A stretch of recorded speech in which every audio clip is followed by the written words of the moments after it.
When beginning a search, an important thing to remember is that no search is perfect, but some databases are going to get you the best results the most quickly.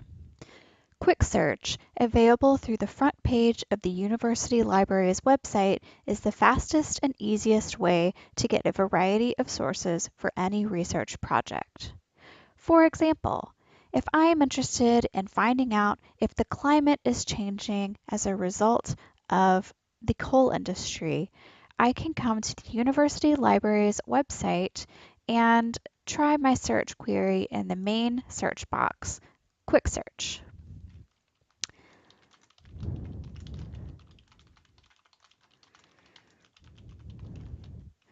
When I've completed my query, I'll just hit the little gray arrow to the right of the box. When my results load, I'll check them out. I can see I have a lot of them, over 180,000, but a quick scan of the main page shows me that a lot of my results don't seem appropriate for what I'm looking for.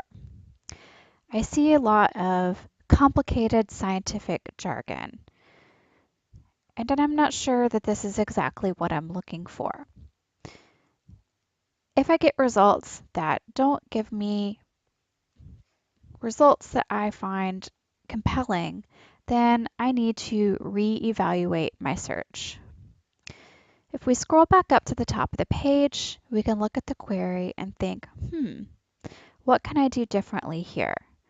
How do I find what it is that I need to know?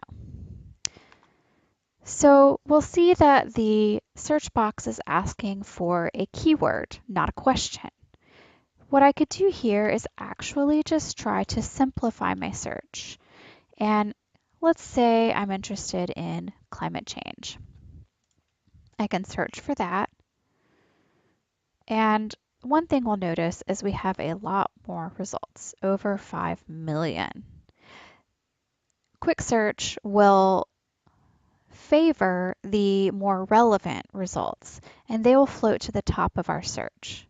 So one thing you might notice is if in your results you get a research starter, then you're going to get a robust reference entry that is not a scholarly material, but it is well-researched background material that can help expand your knowledge of the topic at hand.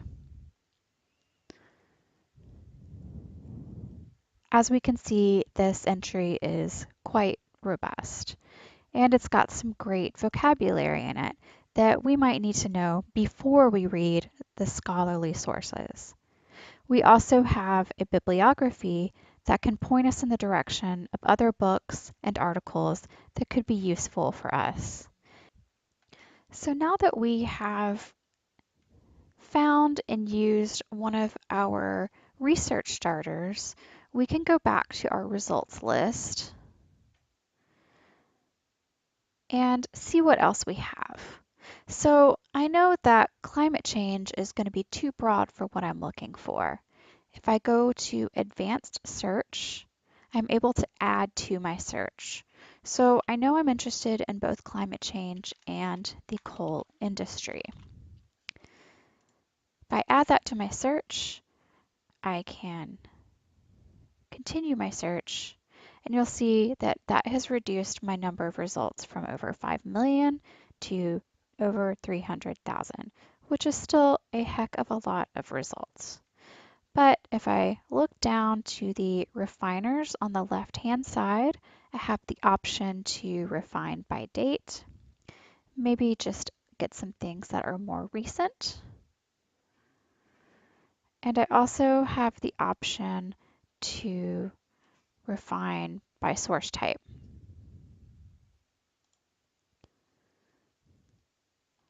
So if I know I'm only interested in articles that have been published in academic or scholarly journals, I can refine to that. But I also have the option to look at other kinds of sources, such as news, articles, or ebooks, or things that were published in magazines, or other kinds of formats. And we can see that the format type is identified for us to the left of the short record, so we can have an easier time knowing what kind of format we're looking at. So if I'm interested in any of these particular articles, I can click on the record and get more information.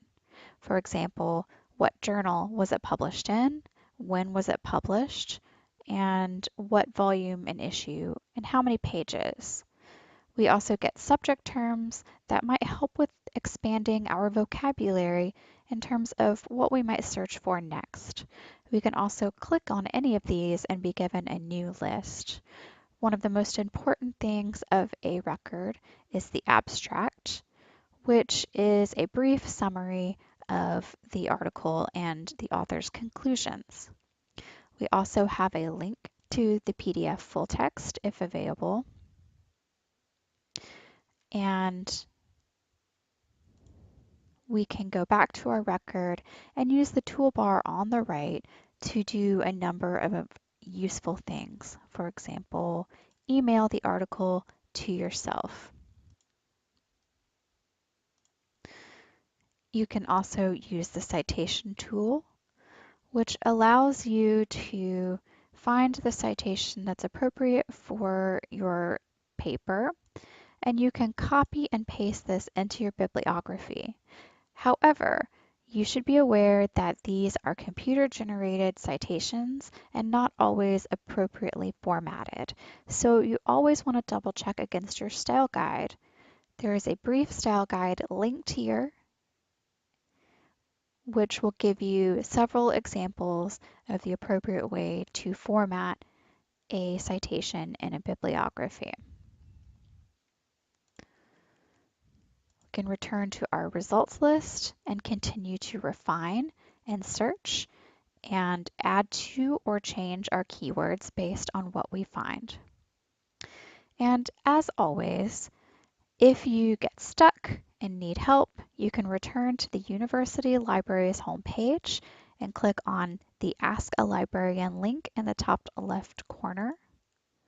And you will have the option to either chat with a librarian, email to ask a question, call the reference desk, or text, or set up a one-on-one consultation with a librarian. Just remember that wherever you are in your search or research process, that we are always available to help you.